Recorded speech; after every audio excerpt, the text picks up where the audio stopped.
More phone calls coming up. Beautiful weather at Oakmont. Some pretty good scores. But if you're going to get that golf course, you better get it today. Mike Breen, Hall of Fame broadcaster, calling his record-extending 20th NBA Finals for the mothership. He's with Doris Burke, also Richard Jefferson. It's the Thunder and the Pacers. And somehow he has the energy to speak to us today. And I'm curious about that. After you call a game, like just you have to be energetic, enthusiastic, on your game mentally. How tired are you after a game like last night? Well, especially with a game like last night, you're tired because it's a long day in terms of preparation. But you can't go to sleep for hours. It's just you're so wound up, especially when you see a game that good. You want to talk about it. You want to talk with the people you work with. It's hard to fall asleep, but when you do, you're out. I probably would have slept till 2 o'clock this afternoon. Ruined my day, Dan.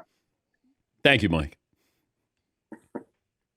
Have you ever had when's the last time you had the environment where you can't hear yourself? Wow. Well, you can always hear yourself because of the headphones. But there's often, like I couldn't hear the whistle last night a few times, couldn't hear the whistle in OKC. A lot of those buildings, it's so loud, and that's why my hearing is deteriorating as I get older, because you have to crank up the volume so high in your headphones to overcome the crowd. Plus, they have, a lot of arenas, although last night was not necessarily the case.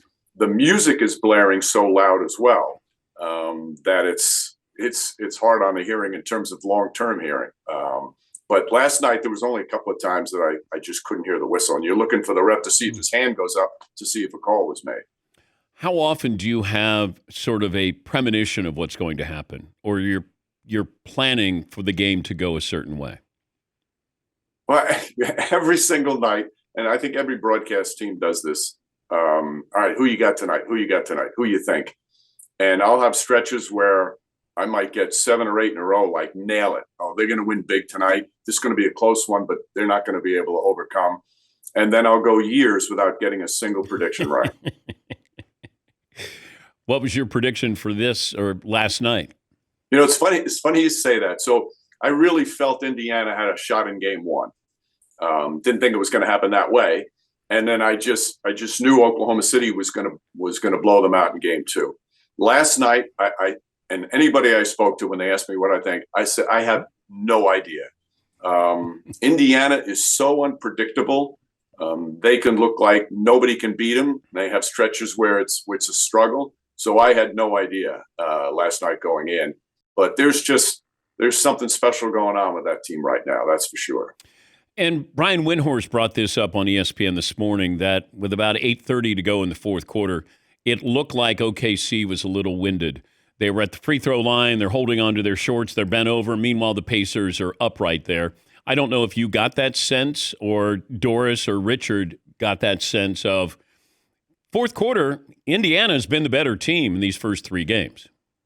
No question. Richard actually said it on the air last night. He saw it early on as well. And it's something you just have never seen. Both these teams, that they have thrived on wearing you down.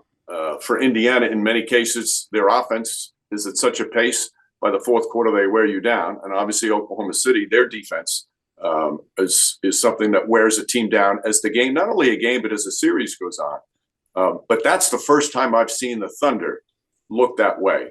And they're such a confident team, Oklahoma City, for a young team, and rightfully so by the way they played. They looked unsure of themselves in addition to being fatigued, and I've never seen that from them. But also, if I look at OKC's big 3, their average age is around 23. If I look at the big 3 for Indiana, their average age might be 27. I know it's 4 years, but 4 years can be 10 years when it comes to experience or just maturity there. Indiana hasn't been here before. Well, they've been to the Eastern Conference Finals, but to be in the NBA Finals, and I still wonder about that with OKC. Getting over that hump, yes, you're ready. Feels like this is a graduation of we lost second round. We lost in the Western Conference. Now we're in the NBA Finals.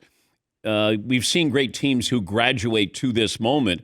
I just wonder the maturity of we're asking 23-year-olds, 22-year-olds to do what the greats of the game did when they were maybe 27, 28.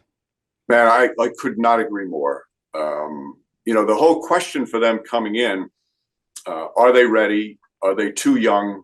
Is this their time? And they have to prove that. And certainly they've proved it so far. And even in the Denver series, I mean, this series is far from over. The Denver series, they lose that heartbreaker game 1, win big game 2, and then they lost in game 3 as well. And then they had a couple of really close games that were going to be tested against a Nikola Jokic team, and they passed those tests. So now game 4 is going to be the next test, and we'll see how they do. But there's an enormous difference in that in terms of 23 and 27. And even though last year Indiana, they got swept in the Eastern Conference Finals, that, I know this sounds ridiculous, but that was a close sweep. 3 of the games went right down to the final minute. They played well. They gained valuable experience. Last year in that Knicks series, they were down 2-0. They were down 3-2. Won a game 7 going away. I know the Knicks were a little banged up, but the Pacers have really grown in terms of playoff pressure. They've seen every possible scenario, and they've seen it together. Continuity is the most underrated part of basketball, to have the same guys who know their strengths and weaknesses, who've been through the wars together. And that's what's showing right now. Indiana, they have a little bit more of that than Oklahoma City does. He's Mike Breen. He's the play-by-play host of the NBA Finals for the 20th year, Hall of Fame broadcaster. If we had a shooting contest between you, Richard Jefferson, and Doris Burke, who's winning? All right, depend. Are we shooting free throws? Are we shooting 3-pointers? Are we shooting? It all depends on the range. How about mid-range game? Like SGA range. Mid-range game, I'll stack my game up with both of them. I've actually challenged Richard to a free throw shooting contest, and he says he wants to do it, but he's never really any idea in terms of trying to set a particular day for us to do it. I think he's afraid of me, quite honestly. Well, he has everything to lose, Mike. Yes, he does. Yes, he does. Your full-time job is the Knicks broadcaster. Can you tell me what the Knicks are doing with their head coaching search? Well, they're obviously turning over every stone right now. And that's, there's a lot of good candidates still out there. It's been interesting to see how many teams have quickly said, no, you cannot talk to our coach, although that's understandable, all under contract. And at this point, I think, Dan, they can take their time. It's not like, there's a lot of still coaches out there I think they can talk to, but there's no need to rush it now. They really need to do their homework, talk to people, talk not only to the candidates, but people who played for the candidates, and do an exhaustive search, because there's no need to rush it now. It's such an important decision.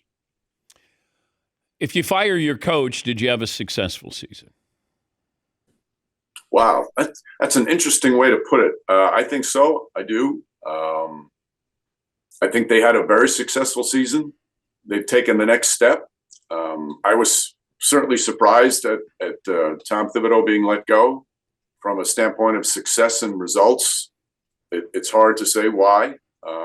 But clearly there was stuff behind the scenes that were going on that they felt it was time to make a change. But yes, it was a very successful season, in my opinion. Didn't you get criticized that you didn't give Tyrese Halliburton a bang because it was a mid-range jumper, or it wasn't a 3, I should say? Correct. Is that your policy, that it's got to be a 3 for a bang? Well, I haven't checked the rules and regulations. And the policy, I think the warranty on the policy is out. But no, there's really no, sometimes it's a feel. In many cases, I prefer it on a 3-pointer. On this particular play, he was moving so quickly. Also, sometimes too, I like doing it on a home team, a big bucket, because the crowd overtakes it. That's one of the reasons I started yelling bang, because I needed a concise call when the crowd overwhelms everything. But that was just more of, this is an unbelievable finish. There's a chance to win, and that's the way it came out. But yes, I received criticism. I've been attacked. But it's all part of the game. Have you ranked your bang calls? Oh, Dan, no, don't you start now asking me that. No, I have not ranked.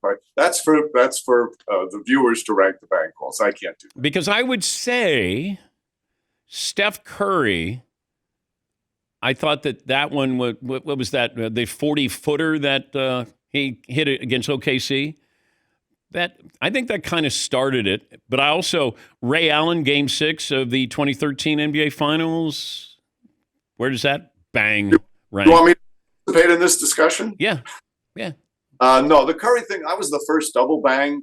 And it was a special time. It was everything that led up to it. And I would agree with that's one of my favorites. The Ray Allen one is clearly as well, because he doesn't hit that. It changes who wins the title that year. Playoff ones are special to me. Derrick Rose hit a game winner in Chicago for the Bulls in a playoff game against LeBron. Jeremy Lin had a couple of great bangs that were really exciting during 2.5 weeks of some of the most fun games I've ever been a part of. So there's been a decent amount that I've enjoyed. Will there ever be a triple bang, Mike? Stop! What are you doing? I want you on record. Will there be what would bring about a triple bang? I think I would sound like an idiot if I did a triple bang, but again, it's not premeditated. The double bang came out naturally. It just was so exciting. So maybe in a finals game, if a guy hits a 3-pointer at the buzzer to win a finals game and to win a championship, that's the possibility. How about that? Tyrese Halliburton, game on the line, and he hits a 3, and they win the title. I have no choice but to do it then. Okay. I'm under severe pressure to do it then. Now I'm going to watch the finals. And pressure, now this is unforgivable what you're doing. How does pressure feel, Mike? It doesn't feel very good. Do you rest your voice today? I do. Like, what do you do today? I drink a lot of tea with honey. I don't talk on the phone because I had an ears, nose, and throat guy tell me that when my voice is struggling, don't talk on the phone because people tend to talk louder on the phone. I was not aware of that. Are you aware of that? Yeah, if you've ever been on a plane when somebody lands and then they're getting a hold of somebody who's going to pick them up, listen to how loud that person is. Yep, just landed. Okay. No. I don't agree. Hold on a second. I have a call. Okay, I'll call you later. See? But whatever, if there's problems with you and your wife and you don't get on the phone and you want to text, I understand that. I mean, that's on you, Mike. I don't need to hear that. I can use it. I can use it to my advantage. Yes. Hun, the voice. I'll text you. Hey, great to talk to you again. Thanks for joining us. You, bud. All right. Mike, bang, Breen. Or bang, bang. Or bang, bang, bang, Breen. Next game coming up on Friday night, Indianapolis.